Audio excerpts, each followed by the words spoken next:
I'm Will Aubrey. Welcome to this edition of the Improbability Engine. Let's talk about sports, but first, our moment of what? Lead off, Will. My moment of what this week occurred the other day. I went to the bookstore over at the university in the Curris Center. I'd been looking at my phone, and I walked in, and I looked up, and there was a lady there. She was dressed in red with white furry fringe like Mrs. Santa Claus, and it kind of startled me. And she said, "Wow, that's the first time I ever stopped a man dead in his tracks." But she was a really sweet lady, and but it was startling. Yeah, I didn't expect to see Mrs. Santa Claus in the bookstore. Well, you don't think the elves make all the Murray State gear that the good little racers boys and girls get for Christmas, do you? No, of course not. They go to the bookstore and pick up some of their racer gear.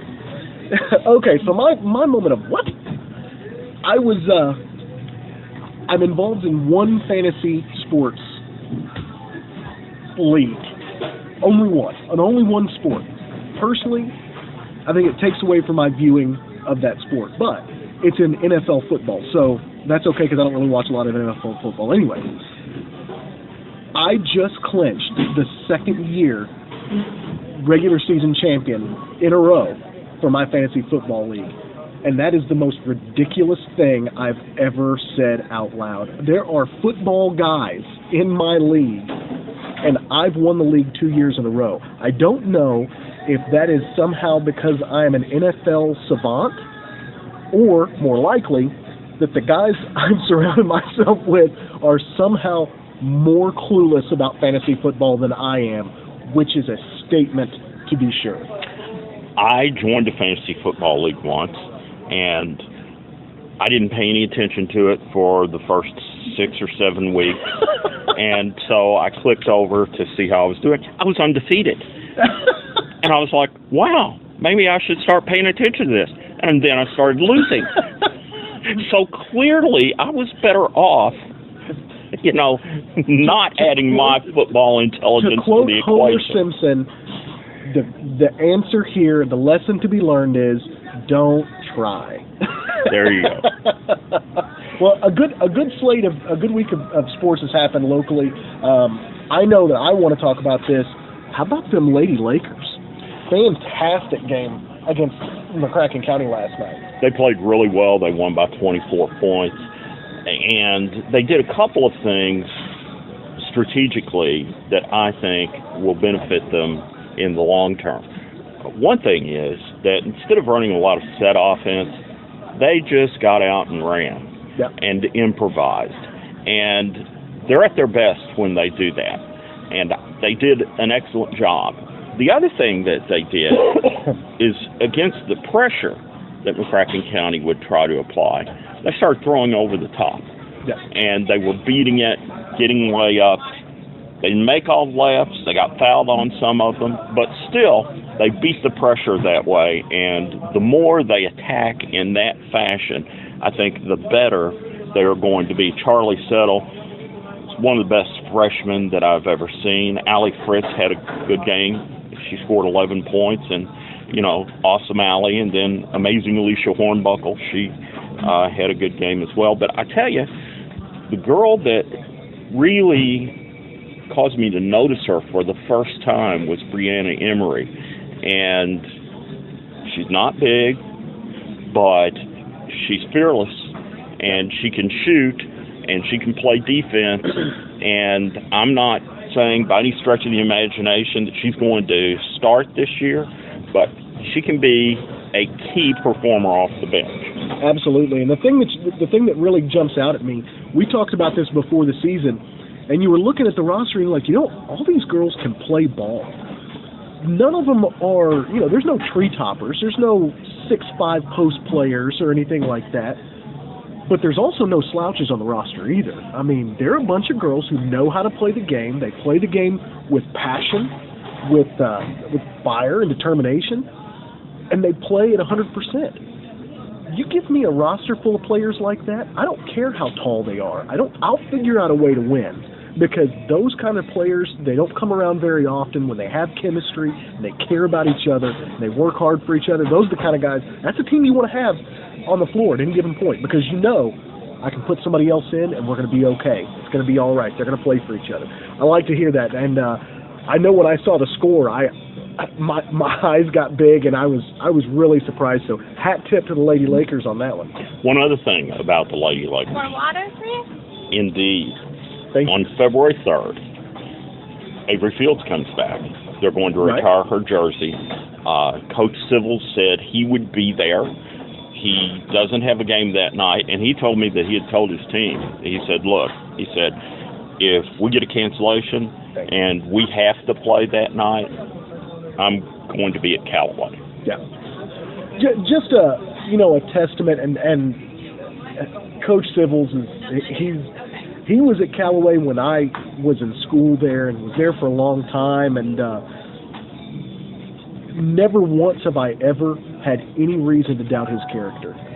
He is a guy that you get to know him. What you see is what you get. He's a straight shooter. He'll tell you what's going on. He loves his players. He really does. He loves watching them develop and get better, and not just get better, on the floor or as a basketball player, but he really wants all of his players to develop as people.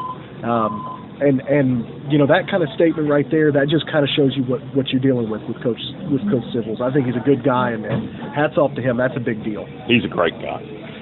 But before the game, I told him, I said, look, Scott, I love you, man, but I hope we kick your butt. and you know what? He better remember that every time he comes to Jeff. That's just how that works. The boys' team played McCracken County last night, and they lost by 14. Camden Price kept them in the game. He scored like 19 points. He had a good game. And you can look at that and you can say, well, they lost by 14. Right. What is there to be impressed about? Well, McCracken County is probably the best team in the region, at least one of the top three. One of the top three for certain. And last year, they ran Callaway out of the gym. Right. So, it was a creditable performance.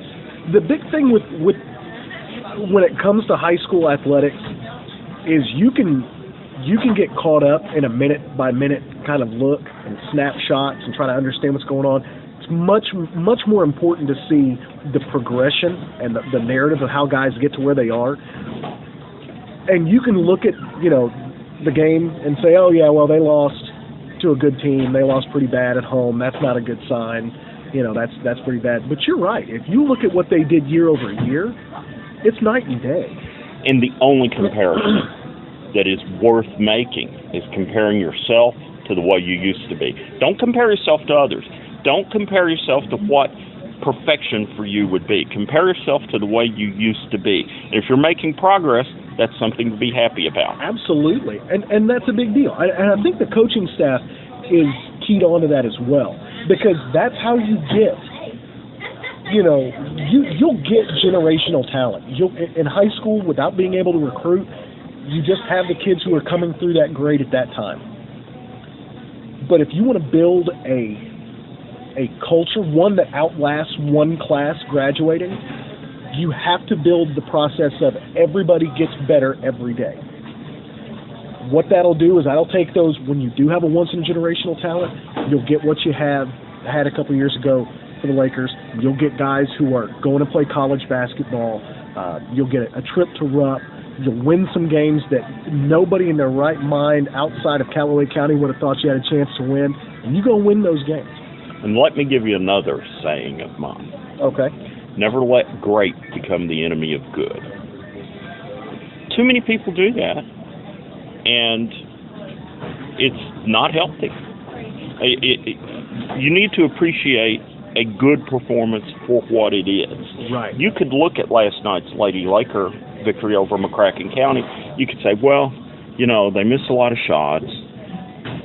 They could have played significantly better than that, and you could harp on that and be critical, but you'd be making the mistake of making great the enemy of good. It was a good performance. It was a performance to be proud of, and I'm proud of those kids. Absolutely. All right, Murray State basketball. Murray State, since our last talk, had a game against Detroit Mercy. They had a double-digit halftime deficit that they turned into a double-digit victory, led by none other than Jonathan Stark. Another 20. Shock. Yeah, surprise. Another 20-plus point performance.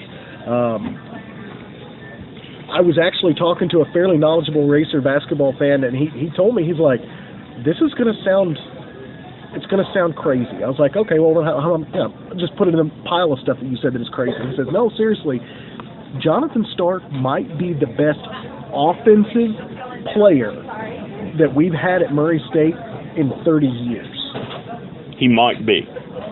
Now, it's early. It is early. But and there are areas where he can get better. He can definitely improve on his man defense. I'm not saying that. That can be said for all of those guys. But offensively speaking, this is a guy over the past 5 games is averaging 25 points and 6 assists, shooting 51% from 3. And this is after the SIU game in Detroit, where if you see him take the ball up the court, watch the footage on that again. They would have 2 guys sprint to him to close out on him the minute he crossed half court, because they know how dangerous he is. They want him to get rid of the ball. They don't want him to have the ball in his hand. And you can see why. He's just dangerous. Everywhere he goes, he is in range.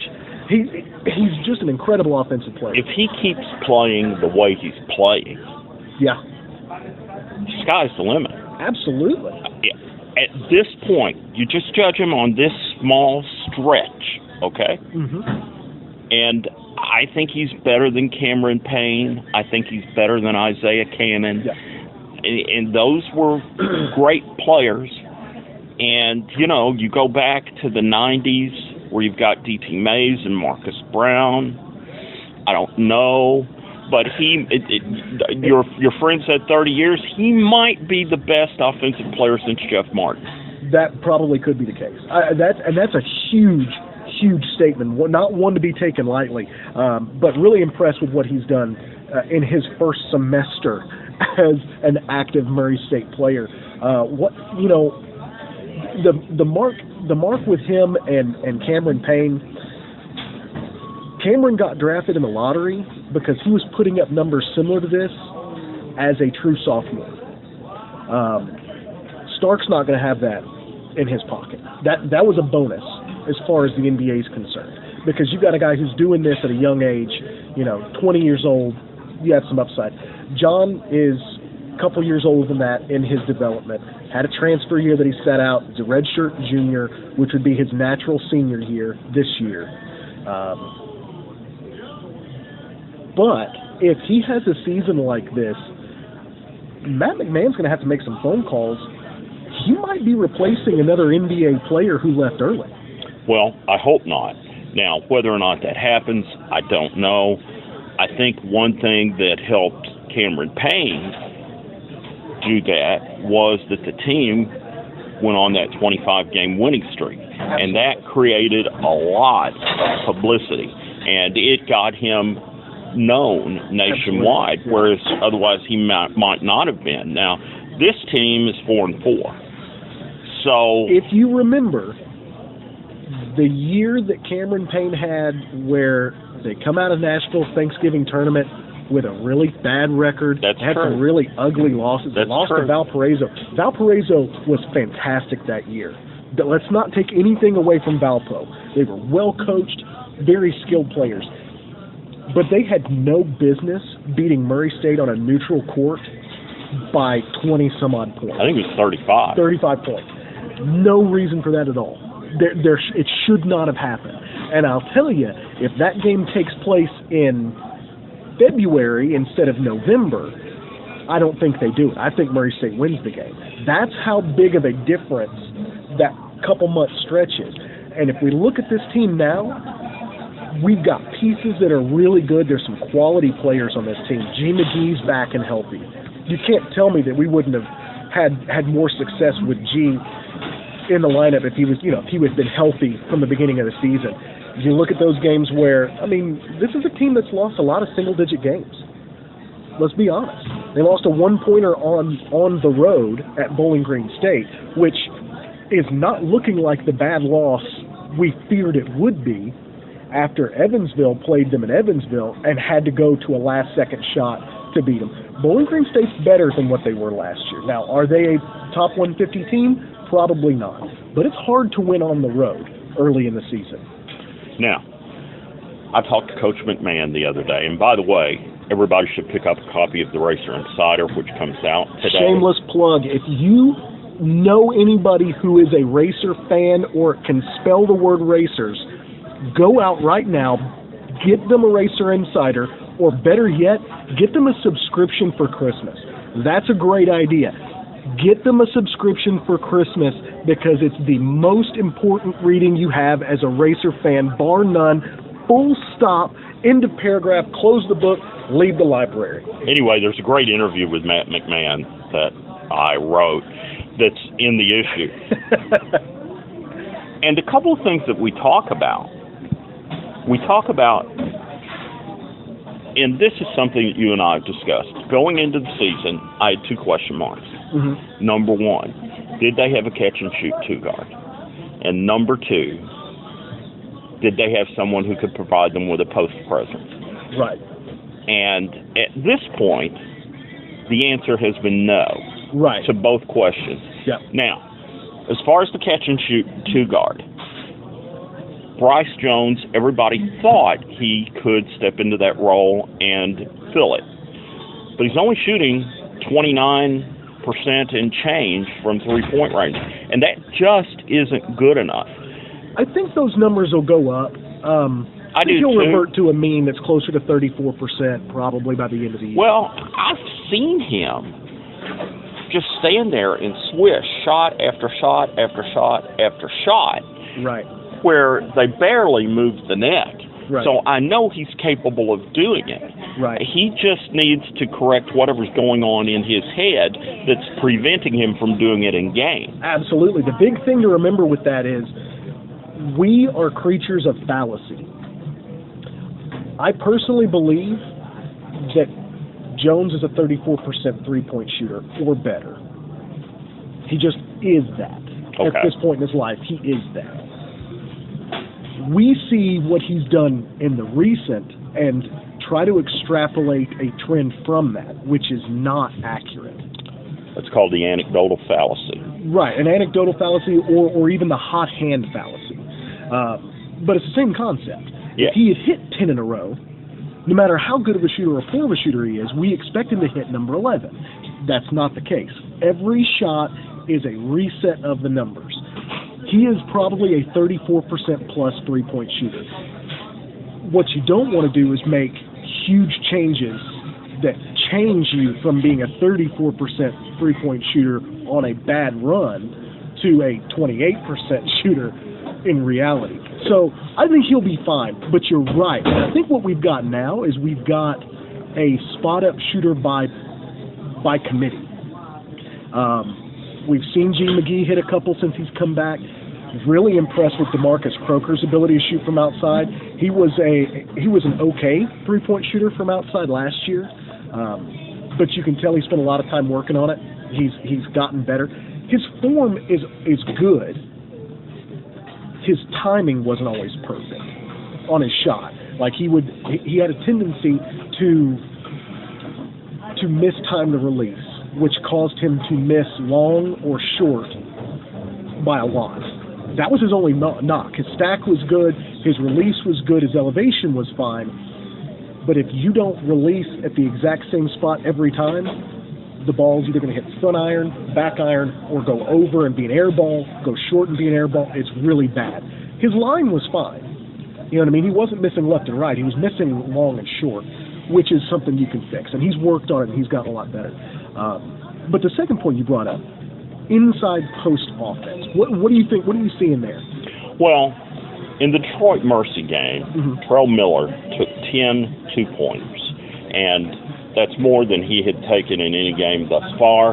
Probably as many as he had taken in 3 games put together. He made 7 of them. It appears that maybe he can give the Racers a post presence offensively. That's something they definitely need. Right. Who's going to give them a presence in the post defensively? I don't know. People talk about Breon Sanchez and what great defense he plays. In 8 games, he has 1 blocked shot. Right. I don't see it. Now, I'm not saying, I'm not trying to run him down, and you have to consider the fact that he played a lot of football in high school. He didn't focus on basketball, and he's coming off of the knee injury. But at the end of the day, you are what your numbers say you are, and at this point, he is not giving them a post presence on defense. They need to find that. Here's the thing to remember with Breon. Whenever teams run a screen and he comes up to help, you've just pulled the biggest guy on the floor, generally speaking, off the block. Now, the reason why that keeps happening, you can ask yourself why. What's the reason for that? Breon needs to stay by the block. Breon is the best defender we have on the hedge. Now, is he perfect? No. And he has been hampered by his recovery from a knee injury. He's not nearly as quick as he has been.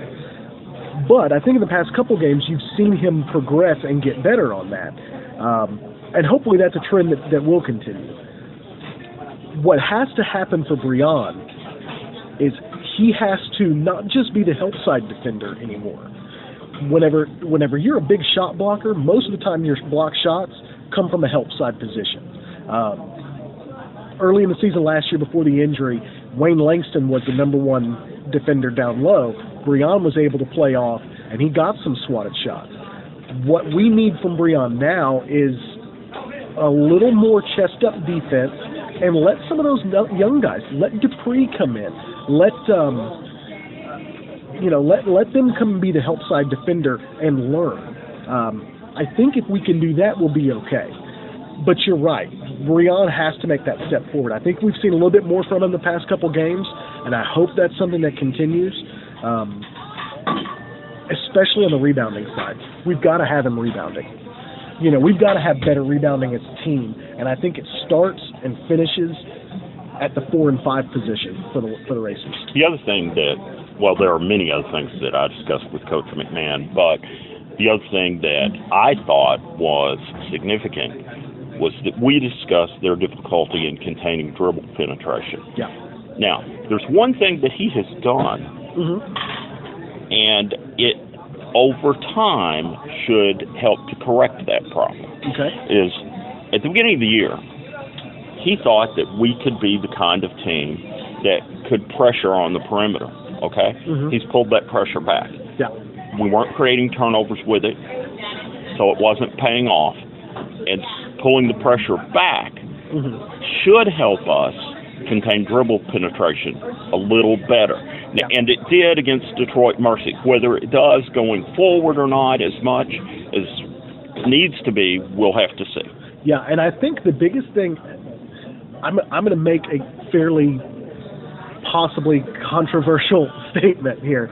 I think G. McGee's our best on-the-ball defender. I really do.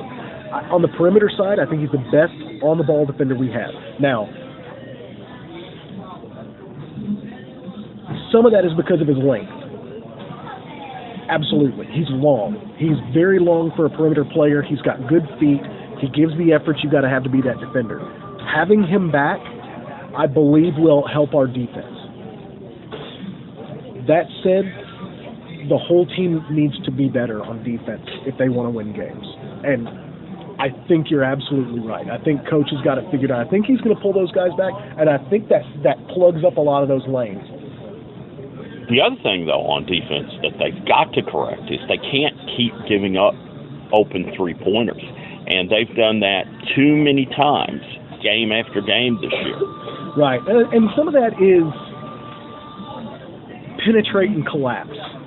I think if you pull everybody back, the thing you've got to really worry about is if penetration happens anyway, that you don't collapse on the weak side and give up those open threes. Because while not a lot of teams can beat you with it, one of the teams that is the best at it in the country is in our conference in Belmont. I mean, they're just good at it. They've got guys that every one of their players can hit open threes. Every single one of them. Egakazi, the big post player, the 6'8" post player, fantastic set-foot three-point shooter. Not the kind of guy you sag off of. That's just how that works. You almost want them to take contested layups if you can make them contested, as opposed to wide-open threes, because, frankly, they'll hit the wide-open threes at the same percentage they hit wide-open layups most cases. And there's more points in a three-pointer than there is in a two. Moving along, I would like to mention that the University of Louisville women's basketball team beat Kentucky on Sunday. I said that after losing the football game, I would trade it for winning basketball. We got the win in basketball, so I'm a happy camper now. Yeah, this is, just so everyone knows, this is the first mention of Louisville really since Louisville's bad swoon to end the season.